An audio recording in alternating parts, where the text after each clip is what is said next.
Hello दोस्तों, नमस्कार। आपका वीरू सर जीएस क्लासेस में स्वागत है। भारत के पड़ोसी देशों की जो श्रृंखला चल रही थी उसी कड़ी में आज हम आगे बढ़ चुके हैं और आज बहुत महत्वपूर्ण देश के बारे में चर्चा करने जा रहे हैं जो पेपर में आता ही आता है। और उस देश का नाम क्या होगा बच्चा? नेपाल। किसके बारे में चर्चा करने जा रहे हैं? नेपाल के बारे में चर्चा करने जा रहे हैं। तो नेपाल हमारा पड़ोसी भी देश है और बहुत महत्वपूर्ण होगा आपके पेपर के लिए। तो आज नेपाल का टॉपिक कंप्लीट करने जा रहे हैं। जो बच्चे अभी तक और पुराने वीडियो नहीं देखें देख ले। हम लगभग 5-6 देशों के बारे में बता चुका हूं। संविधान में भी काफी पोर्शन मैंने उस दिन मैराथन लेके 2 घंटे की करा दी थी। इसी तरह से इकोनॉमिक्स की लेके आ जाएंगे। अभी 9 बजे जो है आपकी क्लास होगी भैया, है ना। 9 बजे प्रश्नों के साथ आएंगे। पेट में जो प्रश्न आने हैं, जो टेट में आने, सुपर टेट में आने, सबके लिए लेके आएंगे। तो बस आपको एक ही कार्य करना है। इस चैनल पर नए हो तो चैनल को सब्सक्राइब कर लो भैया और ज्यादा से ज्यादा शेयर करो, कमेंट करो, लाइक करो और अपनी राय बताते रहो। आपके अकॉर्डिंग जीएस की बेहतरीन क्लासेस शुरू हो जाएंगी, ठीक है ना। जीएस के अलावा गणित भी बहुत जल्द शुरू करेंगे भाई। तो आप लोग ज्यादा से ज्यादा जुड़े रहिए और आनंद उठाते रहिए। चलते हैं नेपाल के बारे में कुछ महत्वपूर्ण तत्वों पर चर्चा करते हैं। तो बात करें आज हमारा पड़ोसी देश कौन सा भैया? नेपाल। कौन सा है? नेपाल है। तो नेपाल के बारे में बात करें भैया तो नेपाल के बारे में आपको पता होना चाहिए। नेपाल हमारा एक क्या है? पड़ोसी देश है। इसके अलावा बात किया जाए तो हिमालय जो पर्वत है, जो हिमालय पर्वत है बच्चा, औषधियों से भरा हुआ है। दवा बहुत ज्यादा होती है। हनुमान जी जब लक्ष्मण जी की शक्ति लगी थी तो इसे हिमालय पर्वत से लेके आए थे जड़ी बूटी, आपको पता होगा, है ना। तो बात करें जो नेपाल है वो हिमालय की गोद में स्थित है, हिमालय के बीचों बीच में स्थित है। तो इसीलिए कहा जाता है नेपाल हिमालय की गोद में स्थित है। और ये कैसा देश है? पर्वतीय देश है। कभी पूछा जाए नेपाल कैसा देश है तो पर्वतीय देश है। कहां पर स्थित है? हिमालय के बीचों बीच में स्थित है। बोलो, हिमालयी देश भी बोल सकते हैं किसको?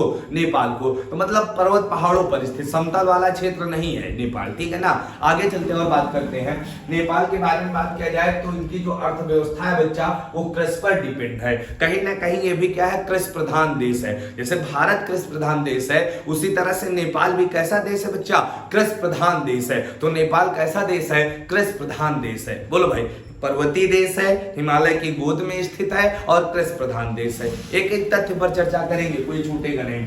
अगली बात करते हैं तो नेपाल का सबसे बड़ा और सबसे महत्वपूर्ण जो नगर है उसका नाम है काठमांडू शहर। क्या नाम है? काठमांडू है बच्चा। नेपाल का जो ये काठमांडू शहर है यही क्या है? दक्षेश का मुख्यालय, सार्क का मुख्यालय है, नेपाल की राजधानी है। और ये जो काठमांडू है बच्चा ये महाभारत पर्वत पर स्थित है। किस पर्वत पर स्थित है? महाभारत पर्वत। और ये महाभारत पर्वत कोई और थोड़ी है, लव हिमालय का नाम है। किसका नाम है बच्चा? कभी कोई पूछ ले लव हिमालय को नेपाल में किस नाम से जानते हैं बच्चा? तो लव हिमालय को नेपाल में महाभारत कहते हैं। और इसी महाभारत पर्वत पर क्या है? काठमांडू पहाड़ी है। और काठमांडू पहाड़ी पर काठमांडू शहर है। और काठमांडू जो शहर है वही दक्षेश का मुख्यालय है और नेपाल की राजधानी है। पूरी बात कंप्लीट हो गई ना। तो ये काठमांडू शहर बहुत इंपॉर्टेंट शहर होता है नेपाल के बीचों बीच। जैसे हमने कहा ये क्या है? नेपाल है और यहाँ बीचों बीच में बसा हुआ है काठमांडू। तो नेपाल की राजधानी क्या है? काठमांडू है। सबसे महत्वपूर्ण शहर क्या है? काठमांडू है।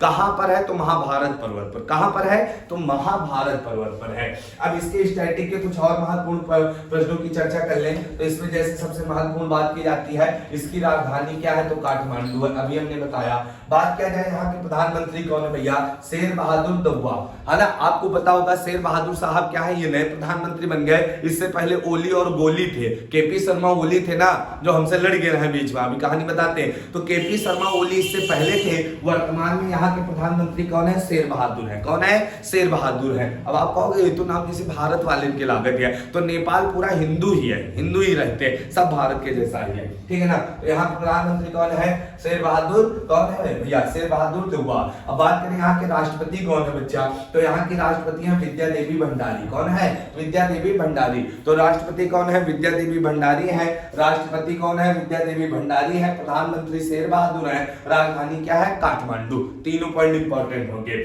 यहाँ का राष्ट्रीय पशु क्या है बच्चा? गाय। क्या है बच्चा? हमारी जो गाय माता है क्या है? राष्ट्रीय पशु है। बोला जाएगा वह कौन सा देश है जहां का राष्ट्रीय पशु क्या है? गाय है। लोग भारत मार देते, गलत हो जाएगा। राष्ट्रीय पशु क्या है बच्चा? गाय कहाँ की है? नेपाल की। तो नेपाल की राष्ट्रीय पशु क्या है? गाय है। और इनके यहाँ जो खेल होता है, जैसे हम हॉकी खेलते हैं, इनका राष्ट्रीय खेल क्या है बच्चा? वॉलीबॉल। क्या है बच्चा? वॉलीबॉल। तो नेपाल का राष्ट्रीय खेल क्या है? वॉलीबॉल है। और इनकी मुद्रा क्या है? नेपाली रुपया है। या आपन रुपया नहीं होता, इनका नेपाली रुपया होता, ठीक है ना। तो ये बहुत महत्वपूर्ण। राजधानी काठमांडू, प्रधानमंत्री शेर बहादुर, इससे पहले के.पी. शर्मा ओली थे। राष्ट्रपति विद्यादेवी भंडारी, राष्ट्रीय पशु गाय, राष्ट्रीय खेल वॉलीबॉल, मुद्रा रुपया। बोलो भाई, क्लियर हुआ? ये पूरी महत्वपूर्ण जानकारी समझ में आई कि नहीं आई? यदि आपको ये वीडियो समझ में आ रहा, आपको लग रहा है कि हम आपके लिए मेहनत कर रहे हैं लगातार, तो आप चैनल को सब्सक्राइब करें और शेयर करें। ज्यादा से ज्यादा लोगों को जोड़ना है। प्रत्येक व्यक्ति की ये जिम्मेदारी है कि 5-5 लोगों को जोड़ो। यदि आप हमारे साथ जुड़े हुए हो, यदि आपके लिए हम निःशुल्क सेवा कर रहे हैं, आपके लिए डिजिटल बोर्ड में पढ़ा रहे हैं, तो आपका भी एक कर्तव्य होता है। और कर्तव्य आपका ये है बच्चा, कर्तव्य यह है कि केवल 5 लोगों को जोड़ना है। तो आज भैया आप जो है टीचर्स डे आ रहा कल, है ना, और उस अवसर पर आप हमें यही दे सकते हो कि प्रत्येक व्यक्ति 5-5 लोगों को जोड़े, ठीक है ना। चैनल का विस्तार हो सके और दुनिया में हम भी क्या करें? सही शाह की तरह शासन करें। और आप लोग भी सहयोग करें, ठीक है ना। आप लोग भी मेरे साथ रहोगे। जब हम बढ़ेंगे तभी तो आप बढ़ोगे, यदि आप बढ़ोगे तभी तो हम बढ़ेंगे, है ना। हम दूसरे के क्या है बच्चा? क्या है अंतः संबंध है। आप बढ़ोगे तभी हम बढ़ेंगे, और हम बढ़ेंगे तो आप बढ़ोगे। समझ रहे ना। इस चैनल का प्रत्येक व्यक्ति, प्रत्येक सदस्य अपने आप में वीर सर है, अपने आप में वीर सर है। सबकी नैतिक जिम्मेदारी है, अपने मौलिक अधिकार है। आप अपने मौलिक अधिकार के लिए हमसे लड़ सकते हो, कह सकते हो कि सर ये आपकी जिम्मेदारी है, आप हमें पढ़ाइए। हम बिल्कुल पढ़ाएंगे भाई, आपके लिए खड़े हैं। हाँ, तो ये परिवार है, एक परिवार की तरह इसे आगे बढ़ाओ। चलते हैं, अगली कुछ बातें करते हैं बच्चा, आगे चलते हैं। बात क्या है बच्चा? तो यहां से बात ये करते हैं, कह रहा 2000। देखो, नेपाल एक ऐसा देश है बच्चा जो कभी गुलाम ही नहीं हुआ। अंग्रेजों से लड़ा जरूर है लेकिन गुलाम नहीं हुआ। पूछा जाए वह कौन सा देश है जो गुलाम है? अमेरिका सब गुलाम रहा। अंग्रेज इतने चुट्टा रहे, दुनिया में सबका गुलाम बना लिए बच्चा। सोचो, अंग्रेज सबको गुलाम बनाए हैं, लेकिन ये छोटी सा पिद्दी सा कौन है? नेपाल, इसको भैया गुलाम नहीं बना पाए। और ये अपना संविधान बहुत दिन बाद लागू कर पाया। तो नेपाल का संविधान कब लागू हुआ बच्चा? कभी पूछा जाए तो बता देना 2015। नेपाल का संविधान कब लागू हुआ? 2015। और हमारा संविधान कब लागू हुआ? 26 जनवरी 1950। ये इतने चुट्टा ही हमसे कितना पीछे है, सोचो। और हमसे लड़के रहे हैं, हम बता रहे हैं। तो नेपाल का संविधान कब लागू हुआ बच्चा? 2015 में इनका संविधान क्या हुआ? लागू किया गया था। बात करें नेपाल की जो संसद है, नेपाल की जो संसद है उसे क्या बोलते हैं बच्चा? उसे बोलते हैं राष्ट्रीय पंचायत। क्या बोलते हैं? राष्ट्रीय पंचायत के नाम से जाना। बात क्या है, नेपाल की जो संसद है, जो नेपाल की संसद है उसे किस नाम से जाना जाता है? तो राष्ट्रीय पंचायत। तो कभी भी पेपर में क्वेश्चन आ जाए कि नेपाल की संसद का नाम क्या है? राष्ट्रीय पंचायत। क्या नाम है? राष्ट्रीय पंचायत के नाम से जानते हैं बच्चा। और बात क्या जाए, नेपाल जो है इसके बारे में एक बार क्वेश्चन आया था, हिमालय का वरद पुत्र के नाम से किसे जाना जाता है? ये पॉइंट बड़ा इंपॉर्टेंट होगा। हिमालय का वरद पुत्र किसे कहा जाता है? हिमालय का वरद पुत्र किसे कहा जाता है बच्चा? तो हिमालय का वरद पुत्र कहा जाता है किसे? नेपाल को। किसे कहा जाता है? नेपाल को कहा जाता है। हिमालय का वरद पुत्र जो है बच्चा वो किसे कहा जाता है? नेपाल को कहा जाता है। कभी आपसे पूछा जाए हिमालय का वरद पुत्र किसे कहते हैं? नेपाल को कहते हैं। बड़ा इंपॉर्टेंट पॉइंट होगा। इस पॉइंट को भाई आप क्या करना, हाँ अंडरलाइन कर लो। नेपाल का जो है वरद पुत्र किसे कहते हैं? तो किसे कहते हैं भैया? नेपाल को कहते हैं, हिमालय का वरद पुत्र। अब यहाँ पर एक नगर है बच्चा, यहाँ पर एक नगर है जिसका नाम है विराट नगर। सुनना भाई, नेपाल जो है, नेपाल जैसे हमने कहा इस तरह से नेपाल है, इस तरह से नेपाल है, तो नेपाल के निचले वाले क्षेत्रों में है वरद नगर। यहाँ पर क्या है बच्चा? यहाँ पर विराट नगर है। क्या है? विराट नगर है। नेपाल का एक विराट नगर है जो औद्योगिक नगर के नाम से जाना जाता है, मतलब कारखाने वगैरह यहाँ पर बहुत लगे हैं। तो विराट नगर, कभी कभी पेपर पूछता, विराट नगर जो है ये किस नदी के किनारे है बच्चा? तो कोसी के किनारे है। विराट नगर जो है किस नदी के किनारे है? तो कोसी के किनारे है। वही कोसी जिसे बिहार में क्या कहते हैं? बिहार का शोक कहा जाता है, विश्वासघाती नदी कहा जाता, वही कोसी है। उसी कोसी के किनारे यहाँ का औद्योगिक नगर कौन सा है? विराट नगर है। आगे चलते हैं और बात करते हैं। बात किया जाए यहाँ की प्रमुख नदियों के बारे में, तो हमने कहा था एक नदी कौन है? कोसी है, गंडक है, और कौन है? कर्नाली है। नेपाल की सबसे लंबी नदी जो है, सबसे बड़ी नदी जो है वो कर्नाली है। कौन है? कर्नाली। और समझना, नेपाल क्या होता है बच्चा? पर्वतीय क्षेत्र है। पर्वतीय क्षेत्र है। जब पर्वतों से नदियां निकलती हैं, जब पर्वतों से नदियां निकलती, आपको हम मानचित्र में दिखाने का प्रयास करते हैं। देखो देखो नेपाल एक क्या है, पर्वतीय क्षेत्र है। नेपाल को देखो यहाँ मानचित्र में हम आपको दिखाते हैं। देखो नेपाल के बारे में बात करें तो ये वाला क्षेत्र, ये पूरा क्या है, नेपाल है। ये क्या है, पूरा ऊपर वाला, ये पूरा ऊपर वाला क्या है, नेपाल। ये ऊपर वाला क्या है, नीचा नेपाल। अब यहां से आप देखो, यहां से क्या होता है, नदियां जब निकलती तो उत्तर प्रदेश है, ये उत्तर प्रदेश है, बिहार है, इस वाले क्षेत्र में आती। असल बात क्या है, नेपाल पर्वतीय क्षेत्र है, पर्वतीय क्षेत्र है, और इधर यूपी बिहार क्या है, मैदानी क्षेत्र है। क्या है, मैदान। तो नदियां जो निकलती है एकदम हाउ के पानी आवा, तो मैदानी क्षेत्र में क्या होता है, ऐसे आ जाता है, एकदम सीधे से आता। और क्या होता है, कभी कभी थोड़ा सा एंगल बदल जाता। एंगल जब बदल जाता है तो क्या करता है, कभी कभी आपने देखा, मान लो पहले पर्वतीय क्षेत्र से निकली ऐसे, तो पता चले इधर का एंगल था तो इधर पूरा बहा के ले गए, बाढ़ आ गए। कभी कभी होता थोड़ा और घूम गए तो ये वाला क्षेत्र बहा के ले गए। इसीलिए कोसी जो नदी है, ये जो कोसी नदी यहां से निकलती, इसे बिहार का शोक कहते, और सबसे ज्यादा रास्ता बदलने वाली नदी भी कहा जाता, विश्वासघाती नदी कहा जाता। क्यों, क्योंकि यह एंगल बदल देती, थोड़ा सा एंगल बदलती है और बाढ़ होंक देती है पूरे बिहार में। यही तो कारण है कोसी का। तो कोसी को बिहार का क्या कहते हैं, शोक कहते हैं। इस बात को समझना। बात करें यहां से हम कर रहे हैं कई नदियों के बारे में, तो हमने कहा यहाँ कौन कौन सी नदियां हैं। तो यहाँ नदियों में जब चर्चा करते हैं तो कोसी है, काली है, और कौन है, गंडक है। कौन है, गंडक है। आगे चलते हैं और कुछ बातें आपको बताते हैं। देखो बात करते हैं आगे, प्रमुख नदियां हो गई। यहाँ सबसे ऊंची चोटी, देखो ये सबसे ऊंची चोटी है, और इस चोटी का नाम क्या है, माउंट एवरेस्ट। क्या नाम है, माउंट एवरेस्ट। इसकी ऊंचाई को बताते हैं 8,848 भी है, 49 भी है, 50 भी, जो भी मिल जाए, है ना। 8,848 मिल जाए या 8,850 मिल जाए, तो 50 ही किए देते हैं, ज्यादा 50 मिलने लगा, है ना। 8,850 मिल जाए, है ना। और बात किया जाए ये जो माउंट एवरेस्ट है, ये क्या है बच्चा, पूरे एशिया की सबसे ऊंची चोटी। पूरे एशिया की सबसे ऊंची चोटी कौन है, माउंट एवरेस्ट है। नेपाल की सबसे ऊंची चोटी कौन है, माउंट एवरेस्ट है। हिमालय की सबसे ऊंची चोटी कौन है, माउंट एवरेस्ट है। इसी माउंट एवरेस्ट को नेपाल के लोग सागर माथा कहते हैं। क्या कहते हैं, सागर माथा के नाम से जाना जाता है। पूछा जाएगा नेपाल की सबसे ऊंची चोटी कौन है, माउंट एवरेस्ट है। किस हिमालय का हिस्सा है बच्चा, तो किस हिमालय का हिस्सा है, तो ये महान हिमालय का हिस्सा है। और बात किया जाए कि भैया माउंट एवरेस्ट जो है कहां का, किसका भाग, किस पर्वत का भाग है, तो हिमालय का भाग है। माउंट एवरेस्ट हिमालय की सबसे ऊंची चोटी है। और बात किया जाए इसकी ऊंचाई कितनी, 8,850 मीटर है। 49 में मिल रहा है, कोई दिक्कत नहीं, जो ऑप्शन में वो कर देना। 8,850 मीटर है। पूरे विश्व की सबसे ऊंची चोटी कौन सी है भैया, पूरे विश्व की सबसे ऊंची चोटी कौन सी, कमेंट करके बता दो भैया। और आपको ये बताना है अफ्रीका की सबसे ऊंची चोटी कौन सी है, एशिया की सबसे ऊंची चोटी कौन है, माउंट एवरेस्ट है। इसी माउंट एवरेस्ट को नेपाल में सागर माथा कहते हैं। क्या कहते हैं, सागर माथा कहते हैं। और बात किया जाए इसको चीन में चोमोलंगमा कहते हैं। क्या कहते हैं, चोमोलंगमा। चोमोलंगमा का अर्थ होता है बच्चा, क्या होता है, पर्वतों की रानी होता है। लेकिन सागर माथा का अर्थ होता है स्वर्ग का शीर्ष। क्या होता है, स्वर्ग का शीर्ष। तो इसे नेपाल वाले क्या कहते हैं, सागर माथा। और सागर माथा का अर्थ क्या है, स्वर्ग का शीर्ष है। ये बात कंप्लीट हो गई भैया एवरेस्ट के बारे में। आगे बात करते हैं बच्चा, आगे बात करते हैं और महत्वपूर्ण। तो अगली बात पर जब चर्चा करते हैं तो आपको देखना होगा कि कह रहा कि सार्क, क्या कह रहा, सार्क बोलते हैं, या इसी को हम लोग क्या बोलते हैं, दक्षेस। क्या बोलते हैं, दक्षेस। पूछा जाएगा दक्षेस में कितने देश हैं बच्चा, 8 देश हैं। और 8 देशों में मुख्यालय कहां पर है, नेपाल। कहां पर है, नेपाल। और नेपाल में कहां पर है बच्चा, तो काठमांडू। तो पूछ गया है सार्क या दक्षेस का मुख्यालय कहां पर है, काठमांडू। तो काठमांडू कई तरह से इंपॉर्टेंट होगा। एक तो हमने कहा काठमांडू में देखोगे क्या है, सार्क का मुख्यालय, नेपाल की राजधानी भी है, और सबसे बड़ा शहर भी कौन है, काठमांडू है। आगे बात करते हैं भैया, ये भारत के 5 राज्यों को स्पर्श करता है। नेपाल जो है बच्चा भारत के कितने राज्यों को स्पर्श करता है, 5 राज्यों को स्पर्श करता है। कभी भी पूछा जाए नेपाल भारत के कितने राज्यों को स्पर्श करता, तो 5 राज्यों को स्पर्श करता।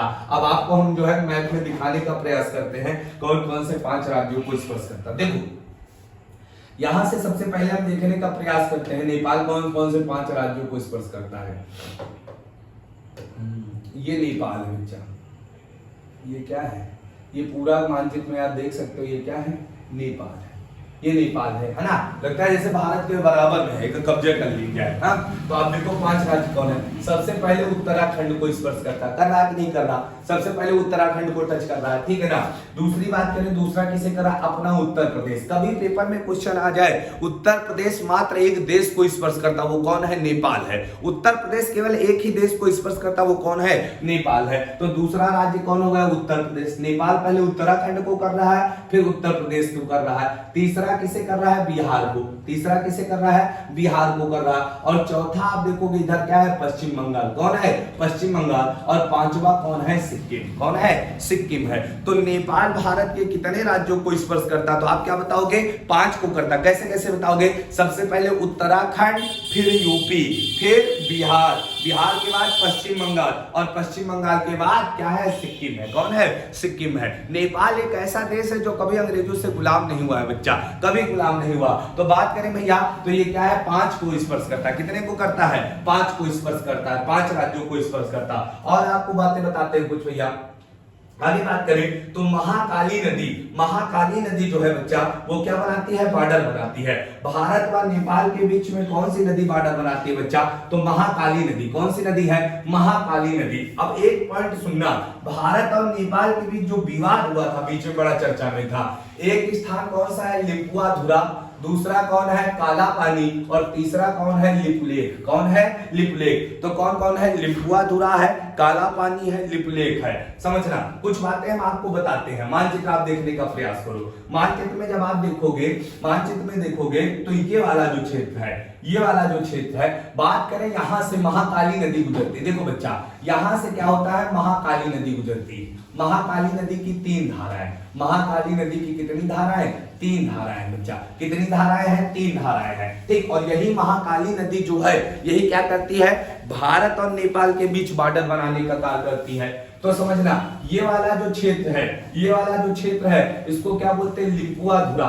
ये वाली जो धारा है, ये वाला जो क्षेत्र है, इसको लिपुआधुरा बोलते हैं। और ये वाला जो है, इसको काला पानी बोलते हैं। क्या बोलते हैं, काला पानी बोलते हैं। और इसको क्या बोलते हैं बच्चा, इसको बोलते हैं लिपुलेख। इसको क्या बोलते हैं, लिपुलेख दर्रे का नाम सुना होगा। तो ये क्या है, लिपुलेख है। ये क्या है, लिपुलेख है। ये लिपुलेख है, ये बीच में काला पानी है, और ये कौन सा है, लिपुआधुरा। ये कौन है, लिपुआधुरा। अब समझना, अब समझना, नेपाल ये कहता है, नेपाल ये कहता है बच्चा कि जो विभाजन है, जो भारत और काली नदी के बीच जो विभाजन है, बात करें नेपाल और भारत के बीच जो विभाजन काली नदी करती है, तो नेपाल कहता है ये वाली धारा करती। कौन वाली, ये धारा लिपुआधुरा वाली करती। और लिपुआधुरा के इधर वाला पूरा क्षेत्र क्या है, नेपाल है। ये कौन कहता, नेपाल कहता। लेकिन अब भारत क्या कहता, अब भारत के बारे में समझते हैं। भारत ये कहता ना भैया ना, ये वाली धारा कौन सी, ये वाली धारा। और इस वाली धारा का नाम क्या है, लिपुलेख। क्या नाम है, लिपुलेख। लिपुलेख के इधर वाला किसका है, भारत। तो अब बीच में क्या बचा बच्चा,